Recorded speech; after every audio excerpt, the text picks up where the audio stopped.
Հրապարակի տեղեկություններով Երևանի քրեական դատարանի դատավորման Վեշավերդյանը Քանաքերթի տուի սպանության գործով մեղադրյալների վերաբերյալ կայացրել է մեղադրական եւ արդարացնող վերդիկտներ։ Դատարանի խոսնակից հետաքրքրվեցինք, թե ինչ որոշում է կայացվել, ի պատասխան փոխանցեցին։ Օգոստոսի 10-ին դատարանը վերդիկտ է կայացրել Արտուշ Վլադիմիր Հովհաննես-Սիմոնյանների եւ Արսեն Ալեքսանյանի նկատմամբ մեղադրական վերդիկտ է կայացրել, իսկ Հակոբ Սիմոնյանի նկատմամբ արդարացման։ Այսինքն գործով անցնող 5 մեղադրյալներից 4-ը մեղավոր է ճանաչվել, իսկ մեկը Հակոբ Սիմոնյանը արդարացվել է։ Վերդիկտից հետո դատարանը պետք է որոշի մեղավոր ճանաչված անձանց պատժաչափերը։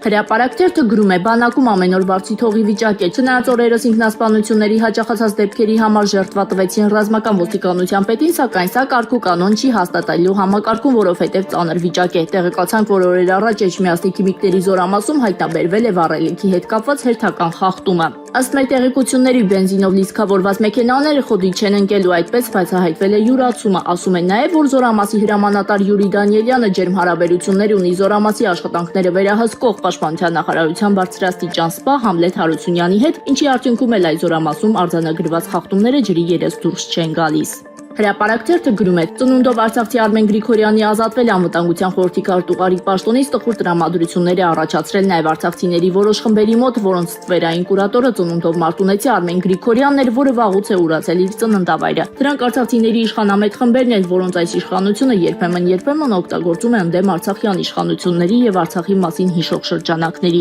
Սրանց միջոցով են տարբեր ակցիաներ իրականացրել Հայաստանի Հանրապետության իշխանությունների հետ հանդիպումներ եւ բնակապահովման ծրագրից գոհունակություն բեմականացրել, սոցցանցերում օգտագործել եւ այլն, բնականաբար ոչ անվճար հիմունքներով։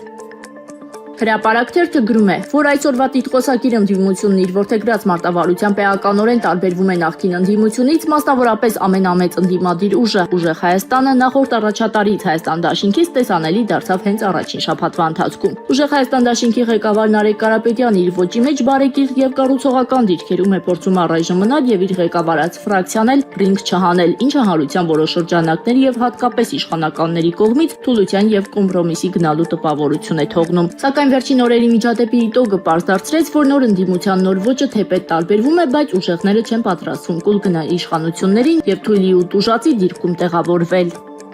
Հրապարակ թերթը գրում է. օգոստոսի 12-ին Հայրենի բնակավայր Նոյեմբերյան համայնքի Ոսկեվան գյուղ է վերադարձել 1970 թվականին ծնված Սերյան Մարկոսյանը, որը 1992-ին Բաղանիս գյուղի տարածքում Բաղանիսի բնակիչներ Սերյոժա Սահակյանի եւ նրա կնոջ սպանության գործով դատապարտվել էր ՑՄՀ ազատազրկման։ Մարկոսյանը Ոսկեվան է վերադարձել քաղաքացիական հիվանդանոցից, նա առողջական լուրջ խնդիր ունի, որը համարվել է կալանքի հետ անհամատեղելի եւ նա ազատվել ու տուն է վերադարձել 34 տարվա անազատությունից հետո։